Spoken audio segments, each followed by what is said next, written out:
Start. Hello दोस्तों, मेरे यहाँ मैं Amit Agrawal, prime mover of binder CA social group. हम लाए हैं आज एक नया इम्पोर्टेंट टॉपिक, वो है TCS on sale of goods. 1 अक्टूबर 2020 से एप्लीकेबल हुआ है और उसको हमको गाइड करने के लिए, डिस्कशन के लिए हमारे साथ में है सीए नितेश कोठारी जी, जो हमारे बाइंडर सीए सोशल ग्रुप के प्राइम मूवर है। हम उनका हार्दिक स्वागत करते हैं, नितेश कोठारी जी का। नितेश जी, जरा हमको और हमारे दर्शकों को इस पे थोड़ा आपकी जो भी है ज्ञान दीजिए थोड़ा सा। धन्यवाद अमित अग्रवाल जी। ऑलरेडी जिसका सेक्शन का नाम है section 206C/1H, sub section 1H। दोस्तों, ये टीसीएस क्या है, इसकी एप्लीकेबिलिटी क्या है, आज हम आपको इस वीडियो में बताएंगे।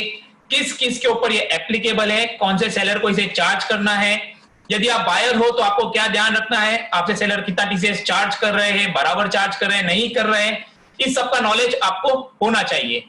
इसीलिए हमने ये वीडियो बनाया है। ये बहुत ही शॉर्ट वीडियो है, केवल 15 मिनट्स का वीडियो है। यदि आप ये वीडियो पूरा देखते हो तो आपको टीसीएस के बारे में, ऑन सेल ऑफ गुड्स के सारे आपके डाउट क्लियर हो जाएंगे।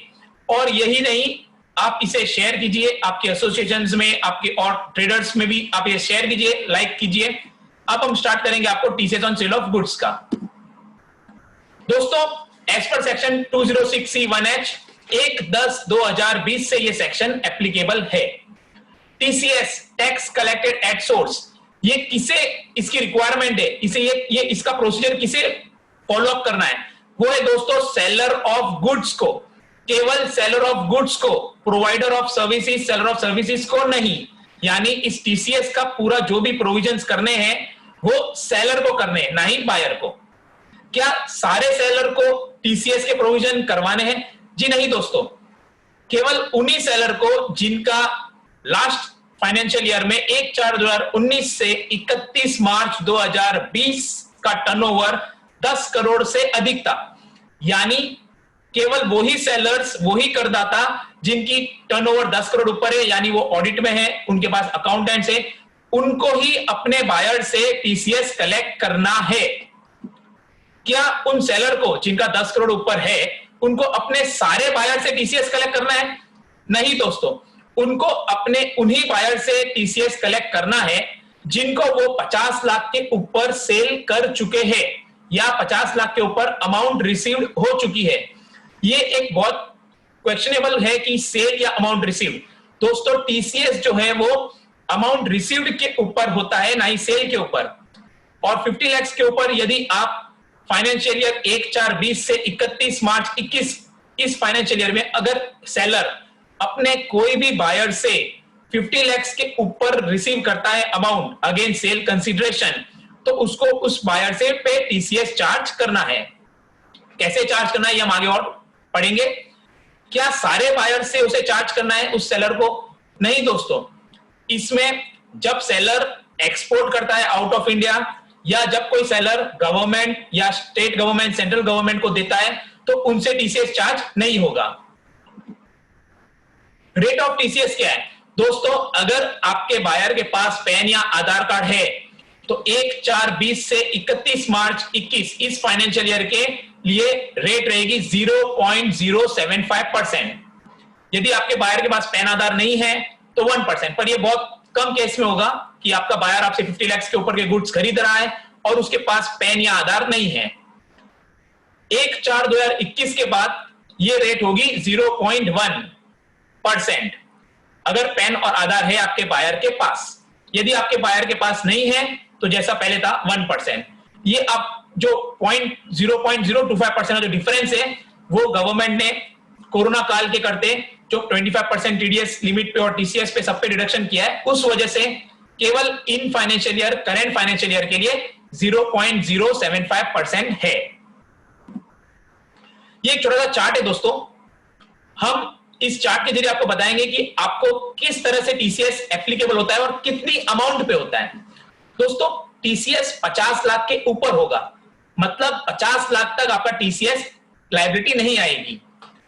हमारे पहले केस में दोस्तों, यदि एक सेलर ने अपने बायर से 40 लाख रुपीस कलेक्ट किया है 1/4 से 30/9 के बीच में, और 1/10 से 31 मार्च बचे हुए फाइनेंशियल ईयर में जो 6 महीने हैं उसमें 20 लाख कलेक्ट किया है, पूरे साल में कितना कलेक्ट कर लिया? 60 लाख, 60 लाख उसने कलेक्ट कर लिया है। इस केस में सेलर को 50 लाख माइनस करने हैं, जो 10 लाख ऊपर बच गए 60 लाख के ऊपर, उसके ऊपर ही टीसीएस चार्ज करना है। ये हमारे फर्स्ट केस में। सेकंड केस में दोस्तों 1/4 से 30/9 तक 55 लाख की अमाउंट रिसीव हुई, उसके बाद 12 लाख की। 50 लाख का हमारा कंडीशन पहले ही फुलफिल हो गई है, क्रॉस हो चुकी है लिमिट, 55 लाख तक गई है। लेकिन 1/10 से टीसीएस एप्लीकेबल है, इसलिए हम बचे हुए 5 लाख पर चार्ज नहीं करेंगे। हम केवल 1/10 से, हम 1/10 को पोजीशन देखेंगे। हमने इस बायर से 55 लाख रिसीव कर लिए हैं, 50 लाख की लिमिट ऑलरेडी एग्जॉस्ट हो चुकी है, यानी 1/10 से जो भी अमाउंट आएगी उसके ऊपर हमें टीसीएस चार्ज करना है। तो हमारे इस केस में हम 12 लाख पे टीसीएस चार्ज करेंगे। हमारे तीसरे केस में दोस्तों 1/4 से 30/9 तक 20 लाख हुए, 50 लाख क्रॉस नहीं हुआ। उसके बाद टीसीएस की 1/10 की जो डेट हुई उसके बाद भी 25 लाख किया है, तो 50 लाख की हमारा क्रॉस नहीं हुआ, तो टीसीएस चार्ज करने का सवाल ही नहीं होता। यानी सेलर को अपने बायर से टीसीएस जब चार्ज करना है जब वो 50 लाख क्रॉस होगी। दोस्तों ये मैंने एक एग्जांपल दिया आपको कैलकुलेशन के समझाने के बजाय। आप सोचोगे कि आप बायर हो, आपका तो टर्नओवर बहुत छोटा है, 2 करोड़ 3 करोड़, तो आपको ये टीसीएस समझने की जरूरत क्यों है? दोस्तों आपको इसलिए जरूरत है क्योंकि आप जिससे परचेस कर रहे हो उसका टर्नओवर तो 20 करोड़ 10 करोड़ के ऊपर हो सकता है। यदि उसका टर्नओवर 10 करोड़ के ऊपर है तो वो आपसे चार्ज करेगा, तो आपको पता होना चाहिए टीसीएस कैसे चार्ज होना चाहिए, कितने पे चार्ज होना चाहिए, और आपको उसे पे करना है। हमने ये केस लिया एक ज्वेलर्स का, जो ज्वेलरी एसोसिएशन में का हमने केस लिया, इसलिए मैंने इस पे जीएसटी रेट 3% लिया है। सेल ऑफ गुड्स की हमारी अमाउंट हुई थी, इनवॉइस अमाउंट थी 10 लाख, उसके ऊपर जीएसटी लगा 3% के हिसाब से 30,000। टोटल इनवॉइस वैल्यू हमारी हुई 10,30,000। अभी तक हम 10,30,000 ही चार्ज करते थे। 1/10 के बाद आपको टीसीएस चार्ज करना है। यदि हमारे इस केस में ऑलरेडी उसका टर्नओवर मान लीजिए क्रॉस हो चुका है, तो इस केस में इस इनवॉइस में आपको चार्ज करना है 10,30,000 रुपए। ध्यान रखिए दोस्तों, आपको टीसीएस 10 लाख पर नहीं, 10 लाख प्लस जीएसटी जो टोटल बिल अमाउंट होती है उसके ऊपर टीसीएस आपको चार्ज करना है 0.075%। क्योंकि जब आप बायर से पैसा कलेक्ट करोगे तो आप बायर से 10,30,000 कलेक्ट करोगे, इसीलिए टीसीएस जो है वो अमाउंट रिसीव पर कैलकुलेट किया जाता है। इसीलिए 10,30,000 पे आप 773 हमारा जो कैलकुलेशन करेंगे तो आएगा, और हमारी टोटल सेल अमाउंट 1,030,773। ये मैं आपको इसलिए बता रहा हूं दोस्तों कि 1/10 के बाद हो सकता है आपको बहुत दिक्कत होगी ये समझने में कि कब पैसा आ रहा है, कब मैं टीसीएस चार्ज करूं। मेरी पर्सनल आपसे राय है 1/10 के बाद जो भी आपके बायर है जिनका ऑलरेडी 50 लाख लिमिट क्रॉस हो चुकी है, आप उनको आपकी इनवॉइस के अंदर ही टीसीएस चार्ज कर दीजिए। जी हाँ, इनवॉइस के अंदर ही चार्ज कर दीजिए और कलेक्ट कर लीजिए और आप पे कर दीजिए गवर्नमेंट को। आप ये चिंता मत करिए कि पैसा कब आएगा नहीं आएगा, और आपके बायर को कोई फिक्र नहीं है, उनको टीसीएस का क्रेडिट मिल जाएगा उनके फॉर्म 26AS में इनकम टैक्स में, और वो जब अपना इनकम टैक्स रिटर्न भरेंगे उसके अंदर इस टीसीएस का, हमारे इस केस में 773 रुपीस का सेट ऑफ ले पाएंगे। सेलर को दोस्तों आपको टीसीएस कब भरना है? आपको टीसीएस का रिटर्न फॉर्म 27EQ में भरना है, वो क्वार्टरली 3 मंथली का साथ में। आपको सेलर को टीसीएस सरकार को कब जमा कराना है? आपको टीसीएस हर महीने की अंत के बाद नेक्स्ट मंथ की 7 दिन के अंदर अंदर आपको गवर्नमेंट में टीसीएस पे करना है। आपके टीडीएस नंबर होंगे, उससे आपको ऑनलाइन जाके पे करना है। दोस्तों TCS shall be applicable only on receipt exceeding 50 lakhs by a seller from a single buyer। आपके सिंगल बायर की लिमिट, आपको हर एक बायर की लिमिट चेक करनी है 50 लाख क्रॉस हुई कि नहीं हुई। क्रॉस में नहीं, सिंगल बायर, हर एक बायर का आपको केस स्टडी करना होगा। जिसका 50 लाख क्रॉस हो चुका है आप उस पर टीसीएस चार्ज कीजिए। दोस्तों केवल इस साल ये हमें दिक्कत रहेगी क्योंकि गवर्नमेंट ने प्रोविजन बीच में से ला दिया है, फाइनेंशियल के बीच में से। या अगर सरकार इसे 1 अप्रैल से लाती तो हमें इतनी दिक्कत नहीं होती, आपको स्ट्रेट अवे जैसे ही 50 लाख क्रॉस हुए 50 लाख छोड़कर बाकी के ऊपर आप टीसीएस चार्ज कर लेते। लेकिन क्योंकि ये मध्य वर्ष में चालू फाइनेंशियल ईयर में लाया गया है, तो एक ऐसा भी केस हो सकता है दोस्तों आपके साथ कि आपने सेल की है, सेल भी रेज किया है 29 सितंबर को 75 लाख का, मान लीजिए आपने उस पार्टी से ऑलरेडी पहले भी बिल हो चुके और उसका टर्नओवर 1-2 करोड़ आपने उस बायर को माल दे चुके हो, तो इस केस में आपने 70 लाख का इनवॉइस रेस किया है, आपके बायर ने आपको पैसा नहीं दिया, आपको पैसा उसका इस इनवॉइस का 3/10 को आ रहा है 3 अक्टूबर। टीसीएस एप्लीकेबल हमारा हुआ है 1/10/2020 से। तो इस केस में सेलर को अपने बायर से 75 लाख रुपीस के ऊपर टीसीएस चार्ज करना होगा।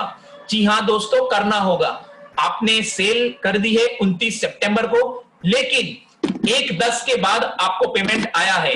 1/10/2020 के बाद आपको आपके बायर से जो भी पैसा आएगा, यदि अगर 50 लाख क्रॉस हो चुके तो आपको उस पर टीसीएस चार्ज करना है। तो इस केस में आपने बिल ऑलरेडी बना चुके हो, अब आप कैसे उसे चार्ज करोगे? तो दोस्तों सिंपल सा एक डेबिट नोट बनाइए सेलर और अपने बायर को दे दीजिए कि ये मैं आपको टीसीएस का डेबिट नोट बना रहा हूं, उसके अकाउंट्स में डेबिट कर दीजिए और बायर आपको पैसा टीसीएस का दे देगा। और उस बायर को कोई चिंता फिक्र करने की जरूरत नहीं है। बायर अपने सेलर को अपना पैन नंबर दे देवे और अपने 26 AS में इनकम टैक्स साइट पर जाकर आप चेक कर सकते हो, आपको आपके टीसीएस का क्रेडिट मिल जाएगा। मोटे तौर पर सेलर को तो कलेक्ट करके गवर्नमेंट को भरना है और बायर को जो वो अपने सेलर को दे रहा है टीसीएस, उसका उसे वापस सेट ऑफ मिल जाएगा अपने इनकम टैक्स में रिटर्न में। ये एक कंप्लायंस प्रोविजन है जो गवर्नमेंट में लाया हुआ है। टीसीएस नया नहीं है, ऑलरेडी टीसीएस पहले से चल रहा है काफी सालों से। TCS on scrap, TCS on motor cars, बहुत ही महंगी अगर आप गाड़ी खरीदते हो तो टीसीएस चार्ज होता है।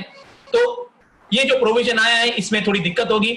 हमने इस वीडियो के जरिए आपको ये समझाने की कोशिश की है कि टीसीएस प्रोविजन बहुत ही सिंपल हो। यदि आपको फिर भी दिक्कत हो तो आप हमारे नीचे दिए हुए मोबाइल नंबर या ईमेल आईडी पे कांटेक्ट करें, हम आपको सहयोग करेंगे। हमारा ये video binder CA social group द्वारा बनाया गया है। यदि आपको ये लाइक अच्छा लगा हो तो आप आपके सारे दोस्तों में, एसोसिएशन में, बिजनेस एसोसिएशन में इसे शेयर कीजिए, लाइक कीजिए। Thank you very much. Thank you Amit Agrawal ji.